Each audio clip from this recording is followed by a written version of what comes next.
சுங்கைப்பட்டாணியில் உள்ள ஒரு இடைநிலை பள்ளியில் படிக்கும் 1ஆம் படிவ மாணவி தனது பள்ளி தோழிகள் இருவரின் பொறாமை காரணமாக கொடுமைப்படுத்தலுக்கு ஆளானதாக நம்பப்படுகிறது.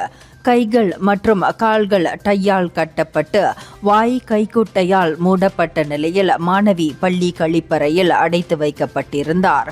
கடந்த திங்கட்கிழமை மாலை 6:30 மணிக்கு பள்ளி முடிந்த பிறகு வழக்கம் போல் தனது மகள் பள்ளியை விட்டு வெளியேறவில்லை என்பதை கண்டு பள்ளிக்கு வெளியே காத்திருந்த பாதிக்கப்பட்டவரின் தாயார் இந்த சம்பவத்தை கவனித்து பின்னர் இது குறித்து போலீசில் புகார் அளித்தார் என கோலமுடா மாவட்ட போலீஸ் தலைவர் ஹன்யான் ரம்லான் தெரிவித்தார்.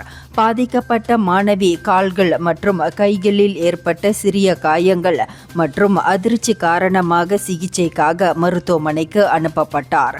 இந்த சம்பவம் தொடர்பான விசாரணைக்கு உதவுவதற்காக இதுவரை 13 வயதுடைய 2 மாணவர்களை போலீசார் தடுத்து வைத்துள்ளனர் என குறிப்பிட்ட அவர், இந்த சம்பவம் பிரிவு 323, 324 கீழ் விசாரிக்கப்பட்டு வருவதாகவும் தெரிவித்தார்.